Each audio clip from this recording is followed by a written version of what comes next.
ये लोग होठों से तो मेरा आदर करते हैं, पर उनका मन मुझसे दूर रहता है, और ये व्यर्थ मेरी उपासना करते हैं। प्रभु ने कहा, ये लोग जो मुंह से मेरा आदर करते हुए समीप आते, परंतु अपना मन मुझसे दूर रखते हैं, और जो केवल मनुष्यों की आज्ञा सुन सुनकर मेरा भय मानते हैं, तब सावधान रहना, कहीं ऐसा न हो कि उनका सत्यानाश होने के बाद तू भी उनके समान फंस जाए। अर्थात यह कहकर उनके देवताओं के संबंध में यह पूछ-पाछ न करना कि उन जातियों के लोग अपने देवताओं की उपासना किस रीति करते थे, मैं भी वैसी ही करूँगा। तू अपने परमेश्वर यहोवा से ऐसा व्यवहार न करना, क्योंकि जितने प्रकार के कामों से यहोवा घृणा करता है और बैर भाव रखता है, उन सभी को उन्होंने अपने देवताओं के लिए किया है। यहाँ तक कि अपने बेटे बेटियों को भी वे अपने देवताओं के लिए अग्नि में डालकर जला देते हैं। जितनी बातों की मैं तुमको आज्ञा देता हूँ, उनको चौकस होकर माना करना, और न तो कुछ उनमें बढ़ाना और न उनमें से कुछ घटाना। व्यर्थ अन्न बलि फिर मत लाओ। धूप से मुझे घृणा है। नए चाँद और विश्राम दिन का मानना और सभाओं का प्रचार करना, यह मुझे बुरा लगता है। महासभा के साथ ही साथ अनर्थ काम करना मुझसे सहा नहीं जाता। तुम्हारे नए चाँदों और नियत पर्वों के मानने से मैं जी से बैर रखता हूँ। वे सब मुझे बोझ से जान पड़ते हैं। मैं उनको सहते सहते थक गया हूँ। जब तुम मेरी ओर हाथ फैलाओ, तब मैं तुम से मुख फेर लूँगा। तुम कितनी ही प्रार्थना क्यों न करो, तो भी मैं तुम्हारी न सुनूँगा, क्योंकि तुम्हारे हाथ खून से भरे हैं। वे अपने आप को बुद्धिमान जताकर मूर्ख बन गए और अविनाशी परमेश्वर की महिमा को नाशवान मनुष्य और पक्षियों और चौपाइयों और रेंगने वाले जंतुओं की मूरत की समानता में बदल डाला। इस कारण परमेश्वर ने उन्हें उनके मन की अभिलाषाओं के अनुसार अशुद्धता के लिए छोड़ दिया, कि वे आपस में अपने शरीरों का अनादर करें, क्योंकि उन्होंने परमेश्वर की सच्चाई को बदलकर झूठ बना डाला और सृष्टि की उपासना और सेवा की, न कि उस सृजनहार की जो सदा धन्य है। तुम न तो संसार से और न संसार की वस्तुओं से प्रेम रखो। यदि कोई संसार से प्रेम रखता है, तो उसमें पिता का प्रेम नहीं है। क्योंकि शरीर पर मन लगाना तो परमेश्वर से बैर रखना है, क्योंकि न तो परमेश्वर की व्यवस्था के अधीन है और न हो सकता। क्योंकि मनुष्यों की आज्ञाओं को धर्मोपदेश करके सिखाते हैं, क्योंकि तुम परमेश्वर की आज्ञा को टालकर मनुष्यों की रीतियों को मानते हो। और उसने उनसे कहा, तुम अपनी रीतियों को मानने के लिए परमेश्वर की आज्ञा कैसी अच्छी तरह टाल देते हो।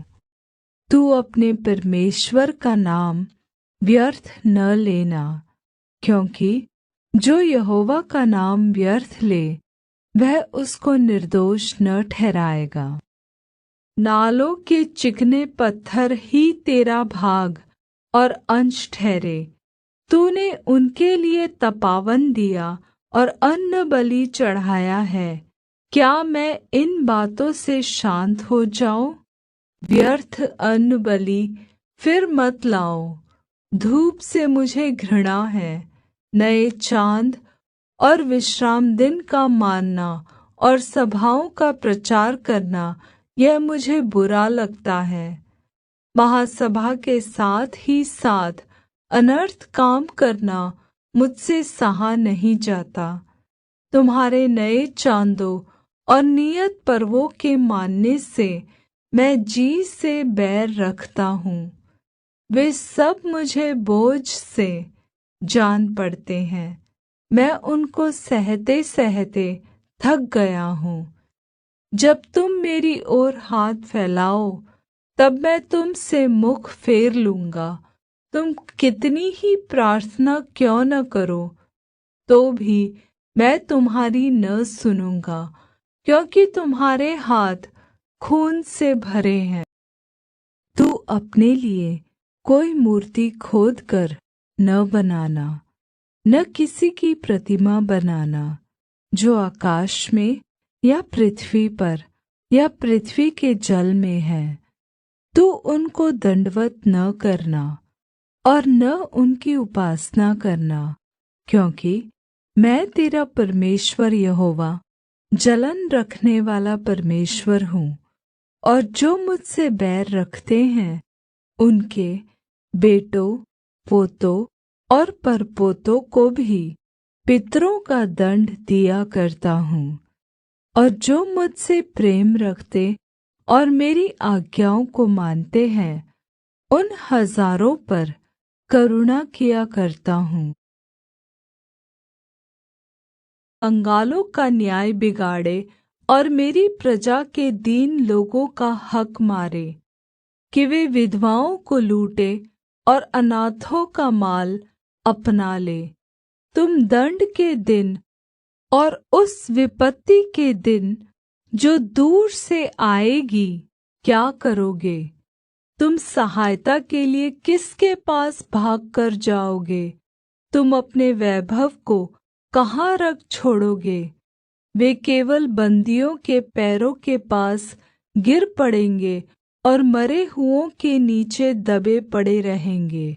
इतने पर भी उसका क्रोध शांत नहीं हुआ और उसका हाथ अब तक बढ़ा हुआ। तेल की खोज में न लगो, न गिलगाल में प्रवेश करो और न बेर्शेबा को जाओ, क्योंकि गिलगाल निश्चय बँधुआई में जाएगा और बेतेल सूना पड़ेगा। यहोवा की खोज करो, तब जीवित रहोगे, नहीं तो वह यूसुफ के घराने पर आग के समान भड़केगा और वह उसे भस्म करेगी, और बेतेल में कोई उसका बुझाने वाला न होगा। यहोवा की यह वाणी है, तेरा हिस्सा और मुझसे ठहराया हुआ तेरा भाग यही है, क्योंकि तूने मुझे भूलकर झूठ पर भरोसा रखा है।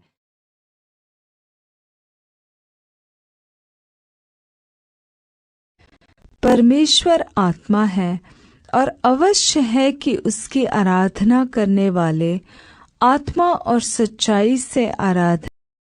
परंतु वह समय आता है, वरन अब भी है, जिसमें सच्चे भक्त पिता परमेश्वर की आराधना आत्मा और सच्चाई से करेंगे, क्योंकि पिता अपने लिए ऐसे ही आराधकों को ढूंढता है। परमेश्वर आत्मा है और अवश्य है कि उसकी आराधना करने वाले आत्मा और सच्चाई से आराधना करें। यीशु ने उसे उत्तर दिया, लिखा है, तू प्रभु अपने परमेश्वर को प्रणाम कर और केवल उसी की उपासना कर। यथार्थ खतना वाले तो हम ही हैं, जो परमेश्वर के आत्मा की अगुवाई से उपासना करते हैं, और मसीह यीशु पर घमंड करते हैं और शरीर पर भरोसा नहीं रखते। इसलिए हम उसके द्वारा स्तुति रूपी बलिदान अर्थात उन होठों का फल जो उसके नाम का अंगीकार करते हैं परमेश्वर के लिए सर्वदा चढ़ाया करें। इसलिए हे भाइयों, मैं तुमसे परमेश्वर की दया स्मरण दिलाकर विनती करता हूँ कि अपने शरीरों को जीवित और पवित्र और परमेश्वर को भावता हुआ बलिदान करके चढ़ाओ। यही तुम्हारी आत्मिक सेवा है। यीशु ने उससे कहा, हे नारी, मेरी बात का विश्वास कर कि वह समय आता है कि तुम न तो इस पहाड़ पर पिता का भजन करोगे न यरूशलेम में। तुम जिसे नहीं जानते उसका भजन करते हो, और हम जिसे जानते हैं उसका भजन करते हैं, क्योंकि उद्धार यहूदियों में से है।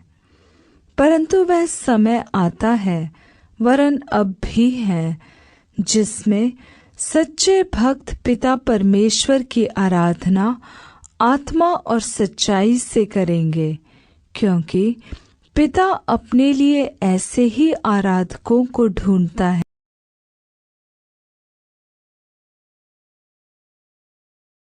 यहोवा के नाम की महिमा ऐसी मानो जो उसके नाम के योग्य है। भेंट लेकर उसके सम्मुख आओ।